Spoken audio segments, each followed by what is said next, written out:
Hi guys. Welcome back. Long time no see. Sorry.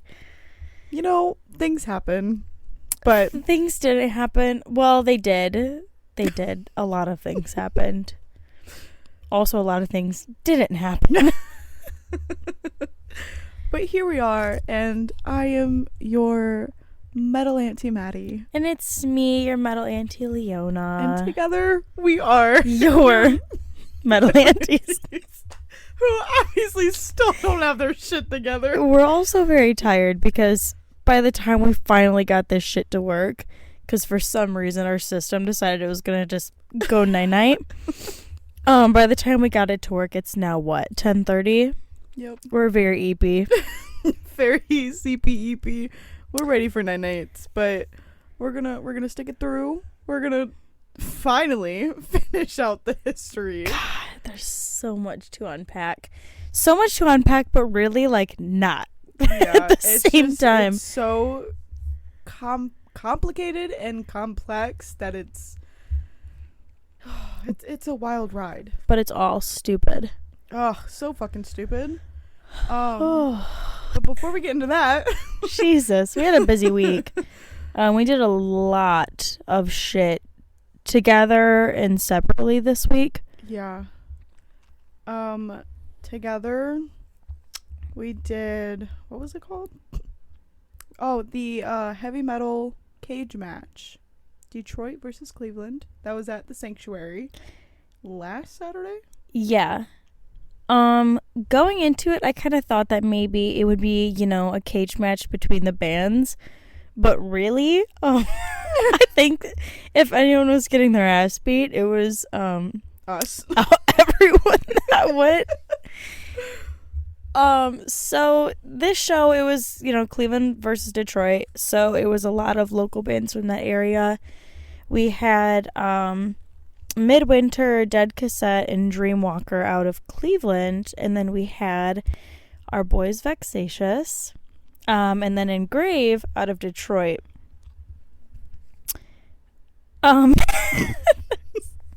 They're all really, really good bands. Like, incredibly amazing bands. We had an amazing time. Oh, for sure. But if you ever just want to see so much violence packed into such a small space, check these bands out. Yeah. It was my first super heavy metal band or bands. There was more than one. Yeah. And it was just there was so much. There was a lot of moshing in such a little area. And that's the glory of those smaller shows and those local bands is you don't see that happening at larger shows. No. So even if the band isn't super fucking heavy, I wouldn't say Engrave was the heaviest band that we saw. I do not remember The last band that played. They're pretty on par, I would say pretty close to in a Virtue in that world, in that realm of heavy. Yeah. But I wouldn't classify them as just straight up death metal the way that I would Vexatious. But it just the crowd is so condensed and in such a small room. It does nothing but create this environment for people to get their asses fucking whooped. Yeah. It was so crazy, and it was also my first time being at the Sanctuary, and it genuinely wasn't anything that I expected. Was it a lot smaller than you thought it was going to be? A million times smaller. Yeah. Which It's think like a room. I was a lot less intimidated going in. Because, you know how I am, going into places that I don't know, seeing new bands that I don't really listen to. I get very anxious, super quick. And, I wasn't as anxious going in there. I also love the fact that, you could literally just be 2 inches from the stage. Oh, yeah. I was kind of imagining it being, when we went up to, Greywall Yep. up in Lansing for a Virtue, and yes, you could get super close to the stage, but you still had that barrier. Yeah, the you security had that, like, line. Yeah, that's kind of like what I expected it to be. Which I'm now hella excited for a Virtue to go back to the sanctuary. So we can be like, I guess not back to the sanctuary, but like seeing them again. But literally just to be like up close. I know, like super, super close. And that's like the really cool thing about the sanctuary is like you get bands that are more large playing there fairly often. Mm-hmm. But it is such a special place to go see bands because you can get so close. So it is so like intimate and tight, which is really cool. It just, when the crowds get crazy, there's really nowhere to run. You just have your little corner, and even then, that's not enough. Even then, watch out for the stairs, bro. Have a massive fucking bruise on my leg because I got I didn't think that I was that light. You were not prepared. It just the moshing. So there's like this moment of realization between Maddie where we're like, oh shit, we're the barrier between the crowd and the pit. And like usually we try to avoid that. Neither of us get into pits because I know I'm gonna get hurt if I get into a pit. We're just babies. Yeah, and not in a way that I would enjoy. No. And so usually we try to avoid that, and we try to avoid like being on the perimeter of the pit. But there was a moment, our good friends in Vex, they started playing, and I just look at Maddie and I was like, oh fuck. We're on the perimeter of the pit.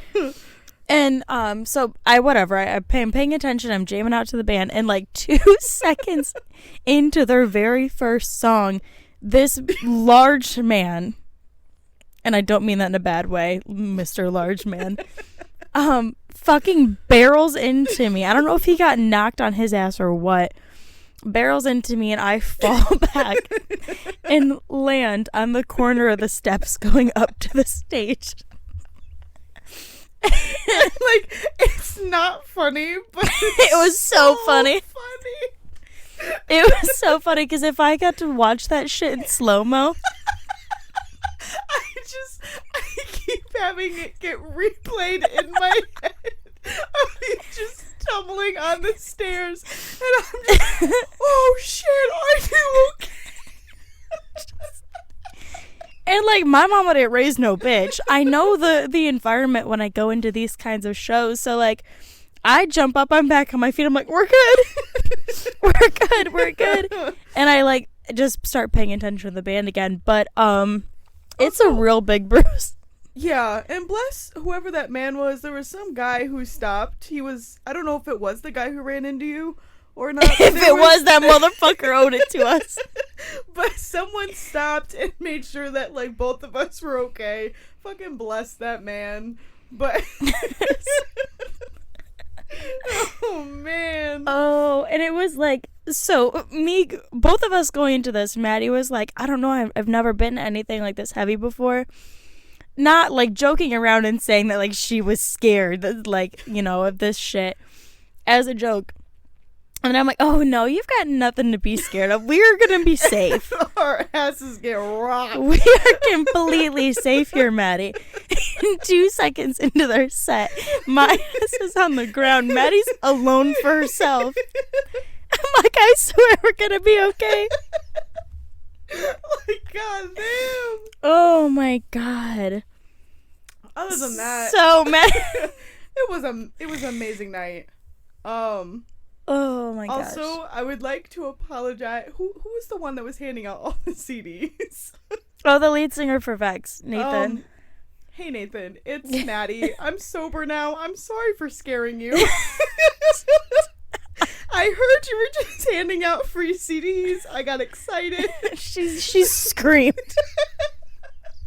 All I remember is Leona getting a CD, and I go, I want one. And I find him. I fucking beeline to him, and I go, can I have a CD? He doesn't say a single word. He just answers.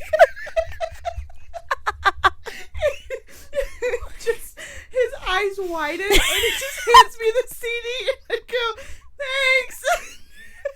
Run my happy ass back to the bar. He met his match. A drunk Maddie. Oh my god. So I'm sorry about that. Oh my god.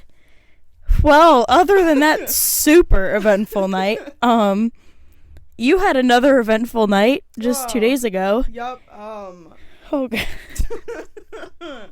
I saw Disturbed with Falling Reverse and Plush, if that's how you pronounce Plush? it. Plush? I say Plush. It's gonna be Plush now. Okay. Rename. Alexis and I, Alexis being one of our crew member who doesn't do anything for us, but promotes us. Yeah, she's just our imaginary. She's our front man. She's the halfway face. We got to see them down in Toledo at the Huntington Center. Fucking amazing show, as always. Per usual. I have a lot to say. One thing that I want to say, if you are going to a show like this, don't be making out in the crowd. Do not Could be making you out imagine, in the like, crowds. making out during, what was it, Falling in Reverse or Disturbed? Both. They did it throughout the whole show, and on top of it, they were there with 2 other friends. And they first were, like, on, like, the middle half of their, like, little section. Then they somehow got moved in the middle. And they, throughout the whole fucking night, they were just sitting there making out. And then... Gross. Bless this girl's heart, because she was just so excited to be there. And she kept turning around and talking to me and Alexis. And we're like, girl... Mind your damn business. We're here on our own. You're here on your own. I get it. Your friends are making out right now. Bro, you should have tapped on the shoulder, like, get your friend. Yeah. Get your friend. Well, I told Alexis, I was like, I genuinely was about, like, at the end of the show, I was going to let them have their thing, do their thing. Because they seemed young. They seemed like they were, like, in their teens. Okay, so whose parents let them out? Exactly. So, like, their one chance to make out? Probably. Meet me at the Falling in Reverse and Disturbed show. We're gonna make out. But I told Alexis, I was like, I was so close at the end of the show to, like, tapping on the one girl's shoulder and be like, you need to have a chat with your friends. I get it. It's a free country, free world, like, free will, but... Don't be making out in the middle of a fucking show. Teen pregnancy is a real big problem. Especially because the girl told me that she paid $140 for those seats. For her friends? I don't know if she paid them for her friends or something, but she said she paid $140 for her seats. You know how pissed I would be if, like, I bought me and my friends tickets to go see a show and we were all super excited. And they're just, they're just eating face the whole time. Livid. Yeah. So, like... But bottom fucking line, if you're not at some bar or some shit, don't be making out in the seats. Can we even at bars not make out in front of people? Even that. Yeah. PDA, that's nasty. I mean, like, I don't know. I kept telling Alexis. Making out? That's gross. In public. Gross. Ew. Making out? Ew. I just, like, in public around people. Like, have you no shame? What are you doing? What are you doing? Like, genuinely, what the fuck? But, anywho, I don't know. The whole show was just amazing. Alexis and I kind of went for Falling in Reverse. I mean, I have a love for Disturbed, but I have an even bigger love for Falling in Reverse. You guys can't see me, but I'm flipping off Maddie because I love Disturbed. I don't hate them. I just like that. Like, I was so jealous the whole time you guys were there. I wore my Disturbed hoodie that day. Good. And I came home from work and I looked at my sister and I was like, I'm literally ready to go. Like, I'm already dressed. I did FaceTime you. She did FaceTime me right as I was walking through the door when I got home, and I couldn't hear them because they were just screaming at the phone the whole time. I may or may not have been intoxicated at that point. No shocker there. But yeah, amazing show. Other than nasty ass teenagers making out in front of us. I was laughing my ass off because she sent me a video of like them. I didn't even know it was on them, to be honest. It was. Did you think it was on your face? Yeah. And then no, it was them. So the video, it was, I had the phone, like the microphone, like super close to my mouth. So in person, I was talking very quietly to my phone while like taking this video, but it was, I was accidentally taking a video of them while talking shit about them. So in the video, it literally sounds like I'm screaming at them. She literally says, like, these teenagers need to stop making out. I get a video and I just open it and it's two kids like rubbing, like when you do like the fake making out where you like hug your own self and just, it was like shit like that. Hands all over the place, eating face, and all I hear is Maddie like, ew, look at these two good people. Like, what are they doing? They're just making out at this show. And I'm like, Maddie, lower your fucking tone.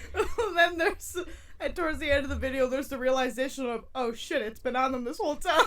Oh my God. I was like, Maddie, you cannot, like, you're going to get your ass kicked.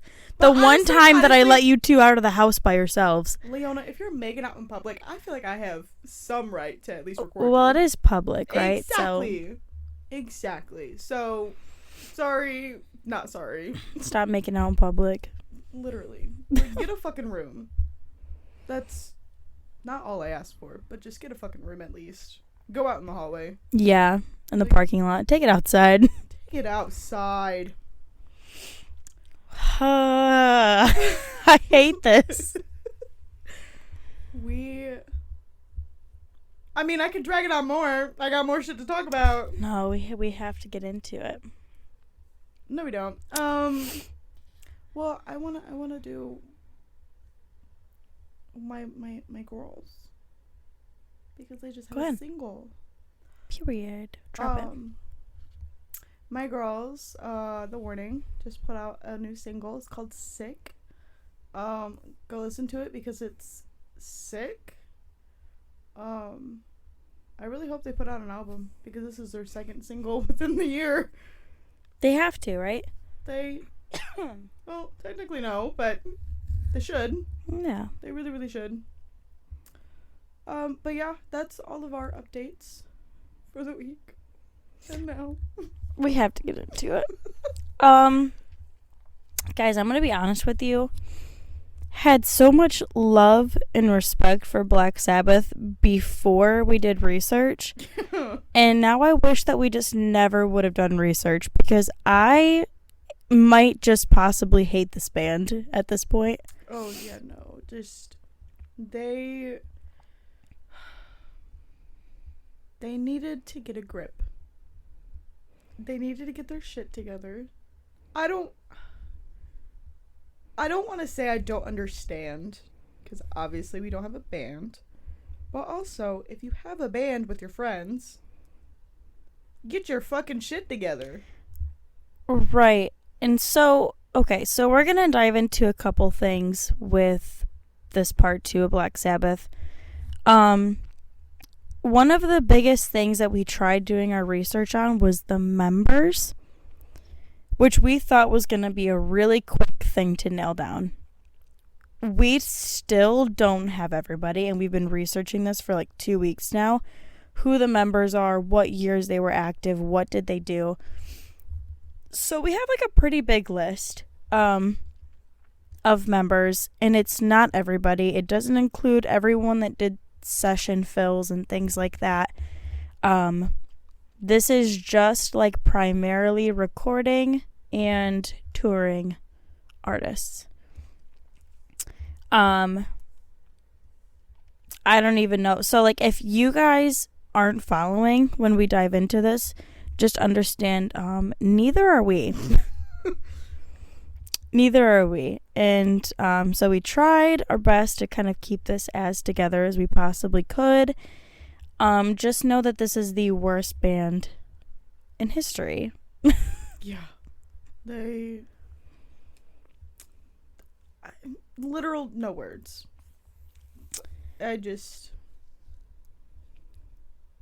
Can't. So, do you want to kind of pick this up at 71? That's kind of where we left off last time. Sure. We skipped to Master Reality. Yeah. So.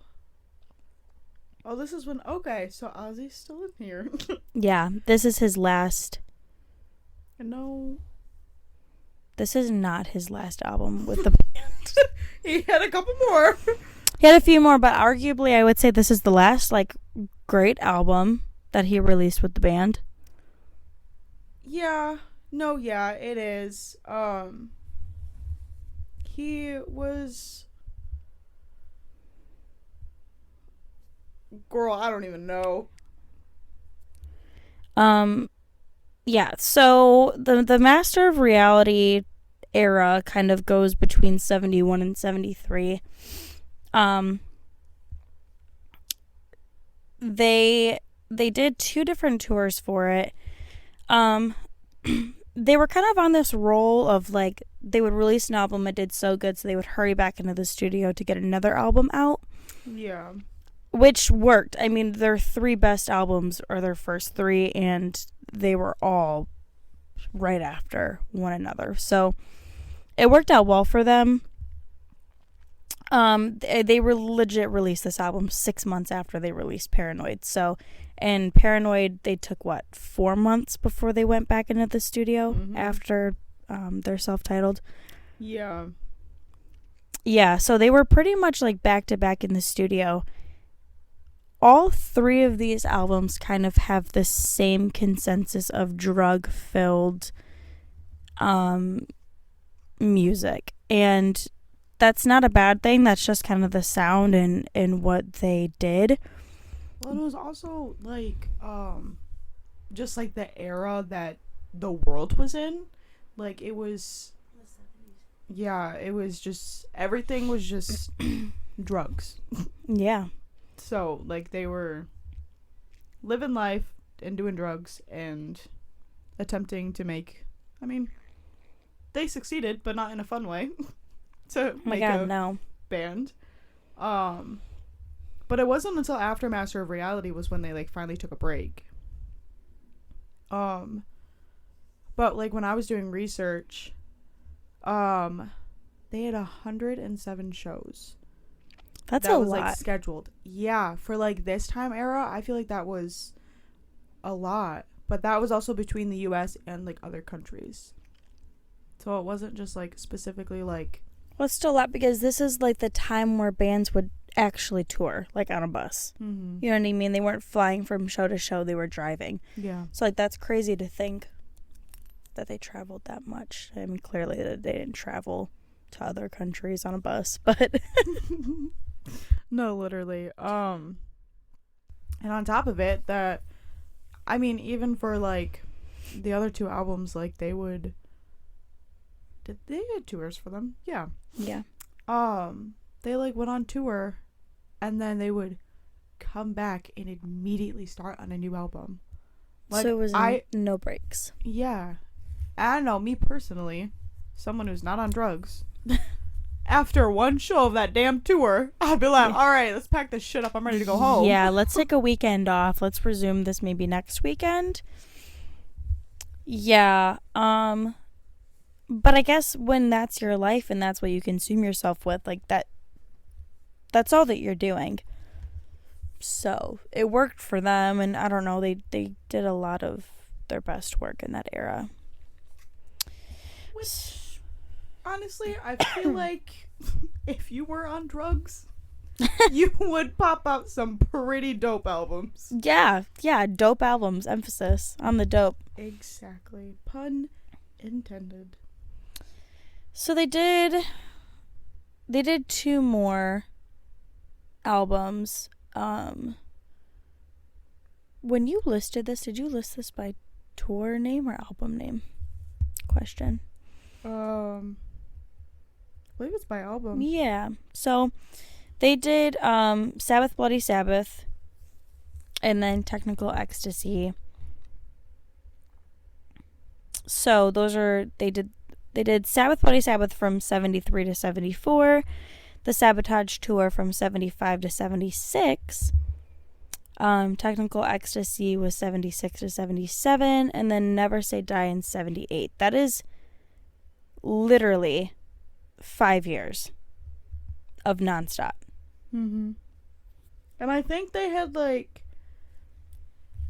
when they took breaks, like, I feel like nowadays when we think of, like, artists taking breaks, it's, like, a year or two. Or to write an album. Like, yeah, they'll take 2 years to write an album. And, like, to recover from the tour. But, like, they literally would only take a couple months, and then their asses are right back into the studio. But, yeah, when I think of Black Sabbath, like, this whole, like, first leg is, like, the beginning, like, their first leg of Black Sabbath. And then after the Never Say Die tour was when Senor Ozzy got fired. Womp womp. Womp womp. Yeah, he got fired in 79 due to substance abuse, and his replacer was Ronnie James Dio from Rainbow. This is such a hard thing for me because as much, like, there was a ton, again, we'll get into that a little bit more, but there was so many artists that came in and they worked with Black Sabbath. Different vocalists, everything, but, like, notably I'm talking about vocals here. In my brain, when I think about Black Sabbath, I split it up into 2 eras. I split it up into Ozzy and Dio. And I know that's, like, the common consensus for a lot of people, but that's usually the divide, is, like, Ozzy's Sabbath and then Dio's Sabbath. Not that any of the other vocalists that played for Sabbath weren't talented or weren't notable or anything. It's just that is the sound that you think of when you think of Black Sabbath, is Ozzy or Dio. Right, and I think they also... They did a lot of, I feel like they did most of the recordings that we hear. And I don't know if this is the same for anybody else, but, like, me personally, when I listen to the albums, I really don't hear a difference between them. Between Ozzy and Dio, it's not extremely different because they both have the melodic, power vocals. Right. So that's where their similarities carry, and I think that's the reason why they are, like, the main sound of Sabbath. We were listening to some of the different vocalists. Is it Ian Gillan? I think Ian Gillan was. Yeah, he's the other one that was like, mainly on tracks. Yes. Like, did a lot of recordings. When I listen to Ian Gillan, I don't want to say hair metal because that just, when I think of hair metal, I think of, like, Guns N' Roses, and that's not the same thing as the sound that Black Sabbath had. But Ian Gillan just had more of the screechy, high-pitch, to me, obnoxious vocals. Definitely the opposite of what Black Sabbath had always been giving was the beautiful, haunting, melodic. Even if it was screechy and screamy at times, it wasn't obnoxious. Right. It was, like, beautiful. They had, like, structure in it. Yes. Yes. So, I don't know. Like, sure, they had talented vocalists. Ian Gillan, to me, I would not consider him Black Sabbath by any stretch, but... Which, if I'm remembering correctly, Ian left because he was butting heads. It's very possible I'm thinking of somebody else, because I know that somebody had left because they refused to do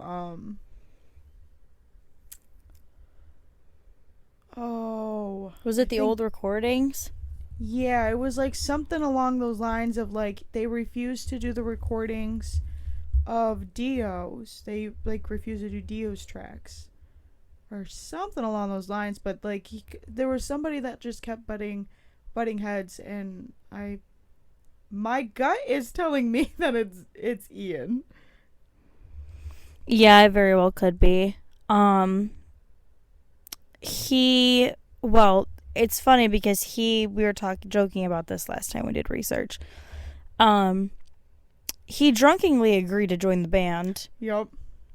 And then like the next day, like didn't even remember agreeing to it, but like felt stuck, so he just stayed. No, you know what it is him that like refused, because it was after the Born Again tour. I think they were, I don't know, they like went off and did something, and that's when he refused to do Dio's recordings. I must have not have written it down, but I remember talking about it though. Yeah, I like swear on my life that it's something along these lines of where he kind of, the way I interpreted it, it was he had a stick up his ass, and it was like he just kind of wanted to do whatever, and he wanted to run the show, run the band his own way, versus like Iommi and Butler, because this is when Butler was still in there. Yeah, Butler was, because this was like right before that he left, and they weren't even having him. So yeah, and it's funny because there's even like a spot in here where Ian Gillan claimed to not even like their music. Yeah. So it's just funny to me that like, A, your sound just doesn't fit. B, you don't even want to be here. C, like you're just being a jackass about everything. So right. The whole era with Black Sabbath and Ian Gillan and the recordings, they're not memorable. And I hate saying that because it's such an iconic band, but to me, like, they could have done without releasing that. Yeah. For sure. It definitely, I just thought about it, he fits better in like an Iron Maiden situation. If he were to even sing like metal, but I don't know, just whiny, annoying, obnoxious, screechy as all get out. Yeah, he definitely did not fit in with the Black Sabbath vibe. No, and so you had just briefly mentioned, oh my God, Geezer Butler. Fucking Butler. Fucking Butler. Wait a minute. Was it Ward or Butler that was going back and forth for a million years? I think it was Ward. Yeah, okay. Ward. Yep, Ward. Okay, so we'll get to that basket case here in a moment. Yeah, so Mr. Geezer Butler, according to all the research that we could find, their bassist, that man dipped out in '84 and never came back. Other than, I think, their reunion shows that they did. I believe so, yeah. In like the 2000s, like late 2000s. Yeah. I feel like there's a possibility, because I kept seeing stuff about Live Aid. I saw a whole bunch about Live Aid and how, I want to say the original 4 were together possibly for Live Aid, but... Because they played with Ozzy's personal band, didn't they? For Live Aid? Yeah, because literally all the headliners was Black Sabbath with Ozzy. Yeah. Yeah, that was kind of when Ozzy had his solo work did really, really well. As it should, because it's really, really good music. But, so yeah, we had Butler dip. Well, when I was reading stuff, he had left because of his son. His son was having, like, medical issues. I don't know what exactly, but I just know that, like, himself was having, like, his own little personal issues. but then like a lot of it was because of his son having some sort of issue going on. So he ended up like dipping in the middle of recording Heaven and Hell. Yeesh. But then for oh my god, I'm doing the I'm doing that again. Then we have oh my god, I'm we were laughing last episode we were editing about how Maddie's constantly lip smacking. Try not to lip smack challenge. There's our new drinking game. Yep, every time Maddie lip smacks. Now I'm trying really hard to not do it. It's hard not to. Oh. Oh my god. Tuck me in and put me to bed. I'm done. So anywho. After fuck me. We're gonna end the episode right now. Just have a good week, you guys. That's all y'all need to know about. We might see you next week. We might stop this podcast here and there. Anyways. So he left because of his son. Okay. So we had who I did it so quietly. We had Glenn Hughes replace Gillian, right? Am I reading this right? Yeah. This shit's so all over the place. And then who replaced Butler? I love that you said Glenn Hughes joins but leaves. Hold on, I can tell you right now who replaced Butler. So we had Is that Gordon? Gordon Copley. So here's what's so fucked. And we have all of the members that we could find. Yeah. Let me tell you how I was on this page and I was reading like the list of all the members, and there was a little drop down that was like, click here for I think it was touring and session artists. Mm-hmm. And I was like, I'm gonna keep the peace. We've been researching this for 2 weeks. I'm not clicking that drop down because I already have like 40 artists listed and I'm not doing any more than that. So originally it was Jeff Nichols, and he started out on the bass. I remember this. He started out on bass, and then he was very, very quickly kicked to keyboard and guitar. We have Jeff Copley on here as well. We have Dave Spitz from 85 to 86, but also Dio. I believe Dio came back here because I remember that Dio was doing bass. Whoever the vocalist at the time was doing bass as well. What time? After Butler left. So. But here's the thing. All of our research is extremely contradictory. In this band, I can tell you, not one website that we found information on matched the other website. Yeah, no, like it and like the timelines too.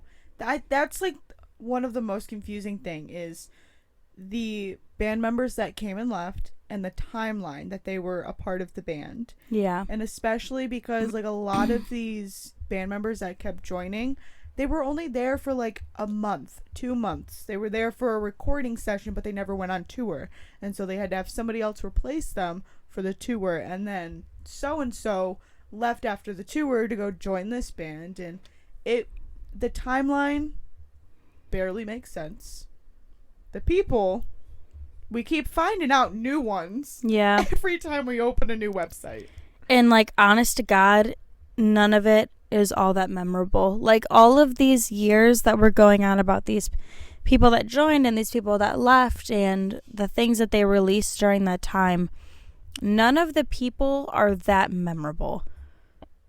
And none of the music that they released, to me, I'm sure that there's probably super fans that I'm sure that's some of their favorite eras, but none of this up until about, I want to say after late 90s. I was even gonna say just like the late 80s, like after the Born Again. I feel like that's where everything just like stops. No, I'm saying nothing is memorable again until the late 90s, like when they have their reunion. Oh, so yeah. like all of this middle section is nothing but absolute fuckery of people leaving and joining and doing one album. Genuine chaos. Yeah, and nobody was like, honest to God, that memorable during that era where you could say like, oh yeah, like, you know, Black Sabbath might have been in shambles, but you know what, like Glenn Hughes really pulled them out of that and gave them this kick-ass era with an amazing album. Like, nobody is really like making it worthwhile to be there for a month. Yeah, and I feel like just for that time, like, these people were joining Black Sabbath, being like, oh my god, it's Black Sabbath, I'm gonna join, and I'm gonna be a part of the gang, and then them themselves realize how fucking chaotic it is, and like, peace out. Yeah, not aware that it's an absolute shit show. So, which of course just doesn't make it any better. Right. It just adds to it. Right. So going back to the original members, Iommi stuck it out the whole time for the most part. He may have had a small hiatus here and there, but nothing large enough to keep like a record of on this. Right. Ozzy, we all know that Ozzy's had a real trivial past with Black Sabbath. He was active the years 1968 to 1979, 1985, 1997 to 06, and then 2011 to 2017. Butler, he again dipped out in 84. He did come back for the reunions and things like that, so I think that was 97 to 06, and then again in 2014 to 2017. Bill fucking Ward. My biggest enemy. The bane of my existence, Bill Ward. Other than this research. He's part of the reason why this research was so bad. So, Bill Ward is clearly their founding drummer. Oh my God. Lord have mercy. The amount of back and forth, I think that he might have started the sassy man epidemic.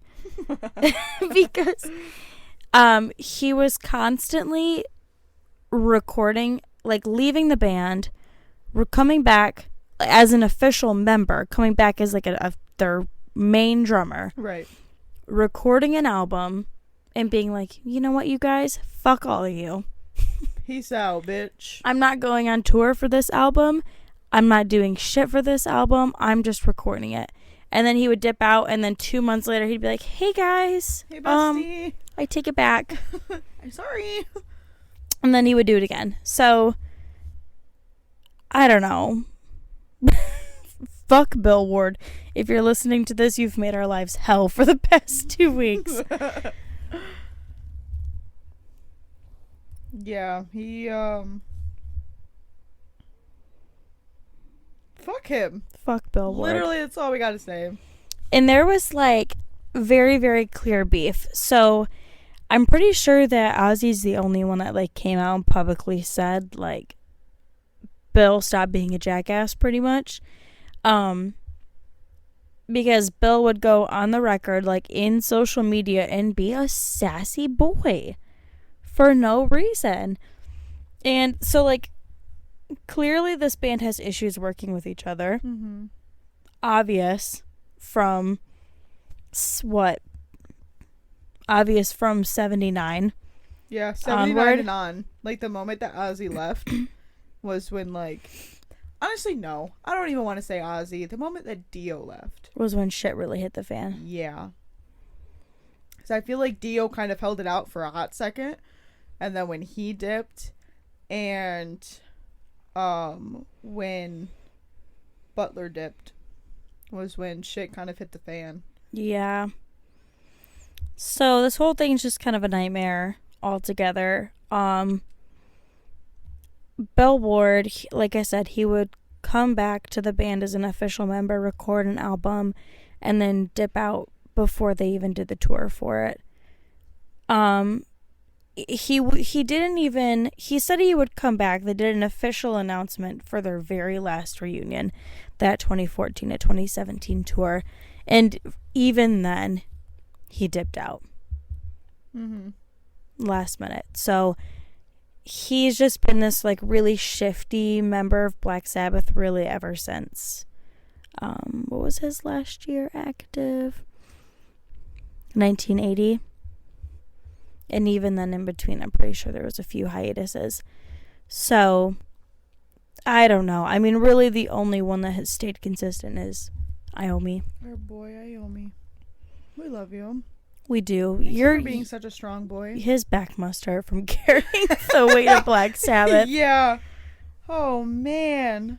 I was just sitting here thinking of like him, the stress that band probably was in, but also probably not because of the amount of drugs he was strung out on. But also, here's my question: if he was the only standing founding member of all of these years, is it because of him? That is it? I don't know. I mean, if you're the only one that survives, are you the problem? I don't know. So on next week's episode, we're not fucking talking about Black Sabbath again, ever. I'm blocking them from everything, so I never have to see their name ever again after this. So the general consensus of this entire band and all of the stupid shit that they have done is that they, during those middle years, they really, really tried getting the band back together, it seems in ways, but with members that were shifty, not dedicated. Well, and a lot of the members, they were from like different bands, very notable bands. Yeah, so it's like, why are we pulling people from other bands that like, because I remember we were talking about this last week, when Gillian replaced Dio, they had Iommi. He wanted to start a new band, like completely outside of Black Sabbath, and he wanted whoever the fuck does Coverdale do? Oh, David Coverdale. if I can fucking read. From Whitesnake, and Cozy Powell. Isn't he a rando? Huh? Oh, I'm pretty sure he's a rando. Yeah. Because I keep thinking that he's from Whitesnake, but he's not. Because only Coverdale was from Whitesnake. Yeah. So Iommi and wanted... Oh my god, words. Iommi and Butler wanted to start their own band with them two.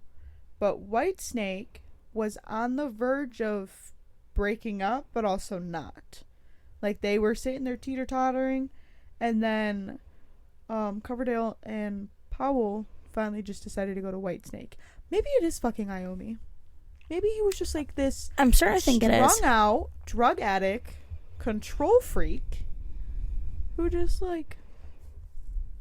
I want to research just him. But at the same time, like, if this is your band and you're the only one that's taken it seriously enough to stick with it, you kind of earn the right to be bitchy about it, right? I mean, if you're the only one that has stuck with it that long and been serious about it and not fucked it up as badly as everyone else has. I don't know. Yes, but also, like, if you are the only one who's sticking out and, like, the only one who's keeping the band alive.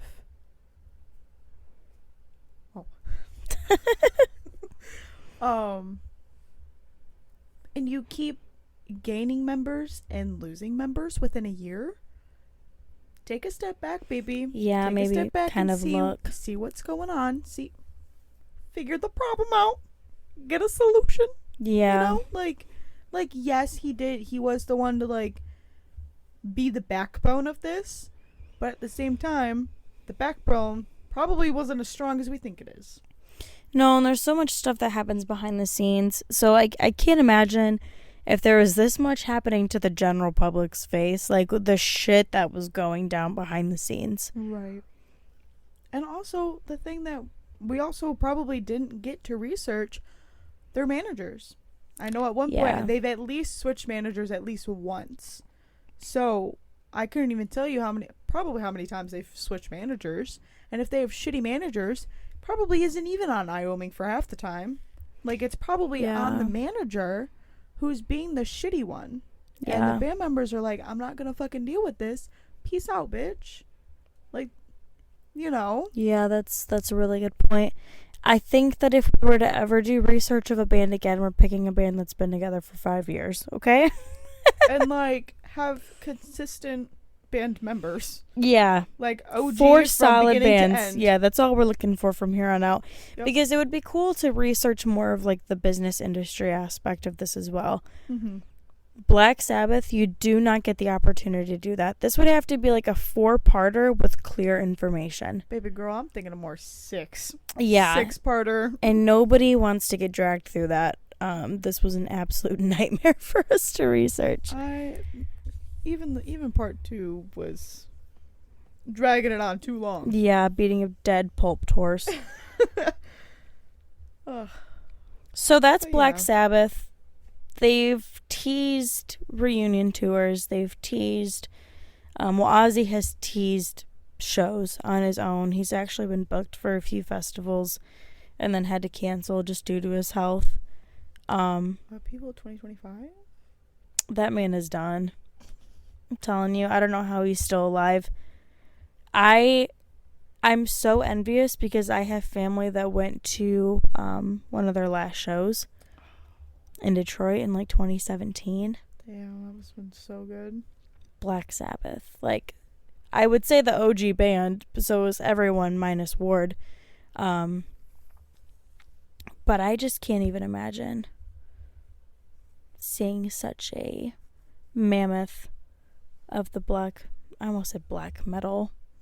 I just mixed Black Sabbath and metal. They're not black metal, but such like a pillar in the metal community. Yeah, well, I mean, everyone says that, like, they're the birthstone or, like, they the are, birth yeah, of heavy metal. So being able to see them live for, like, one of the last times, yeah, like, that's genuinely amazing. That's honestly why I went to go see Elton John when I did. Even though, like, when I was talking to my stepdad about it, like, he's like, oh, Elton John's done farewell tours again. Like, he's done it before. This isn't going to be the last one. And it's like, but it could be. Have you seen him? It most likely is. Yeah, I mean, it totally could be. And, like, when I was talking to him about it, I was like, you know, Elton John just came out with a movie about, like, his Rocket Man movie. Like, that's probably the only reason why he's going on tour. Yeah. Is because they got such good feedback from that movie that they're going to go around and do a tour. And it's probably a good chance for the youngins to go see him. To experience it. Yeah. I don't think if I were a musician, and I say this not knowing any better, but especially if I were such a massive musician when really the only work that I had to do is show up and sing or show up and play, like, I don't think I would stop. No, not until, like, I physically can't. Yeah, because, like, I'm sure that there's things that you want to enjoy out of your life, but the constant weighing, and I would know this as a consumer, like, I worry all the time, is this the last time I'm going to see my favorite band? Like, all this, having that constantly weigh on your shoulders as an artist of, especially if you're as massive as these people are, like, well, and like also who's missing the opportunity just because I don't want to? Right. And like the younger generation, like Disturbed even made this comment while we were at the show. He had brought a 10-year-old girl up on stage with her mom, and he was like, we need to protect these young generations. We don't need to be sitting here going, they don't belong here, they don't belong at heavy metal shows or heavy rock shows. Yes, they fucking do. We need to protect them. We need to let them experience this shit. And so, like, I know for me, like, if I were an artist and I found out that there's younger generations that are discovering my stuff, hell yeah, I would want to go and, like, have the chance of me being able to see them, having to see the multiple generations right in front of my eyes. Right. Yeah. Yeah. And like, what a beautiful thing to know that you're still affecting people after all these years. What a beautiful thing. Well, that was a much better note to end this on. We've been pretty, I'd say flustered, but like in a joking way. Like, this has been frustrating in a joking way. Clearly I'm gonna get in my car tomorrow and blast some Black Sabbath just cause they're an amazing band, and I will always love them, and I'll love what they did for us now, because we wouldn't have metal the way that we know it now if it weren't for them. So thank you, Black Sabbath, but also fuck you for not having your shit together. Thank you, but eat a bag.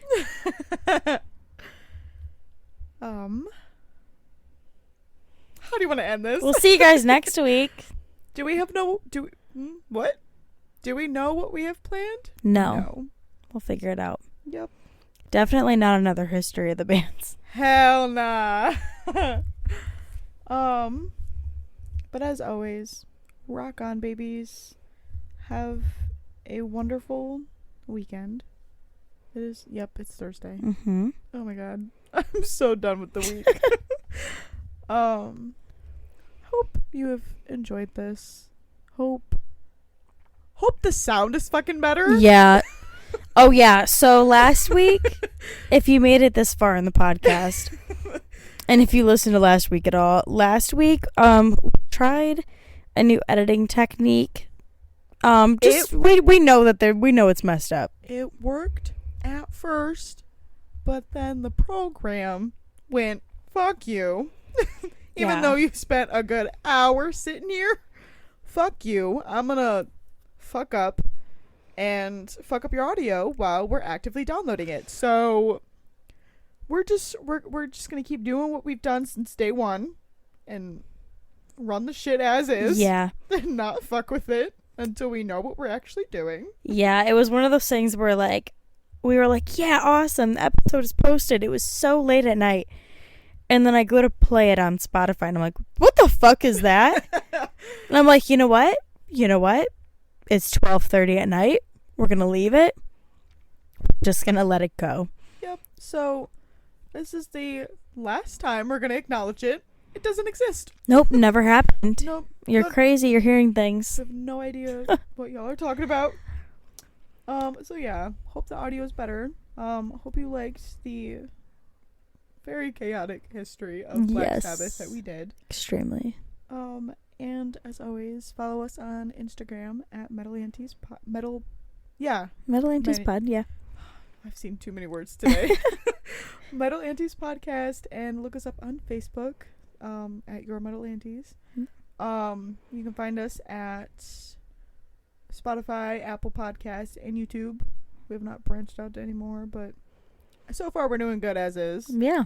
We love you guys. We appreciate the support, and rock on, bitches. Tune in next week. Bye. Stay metal. Bye.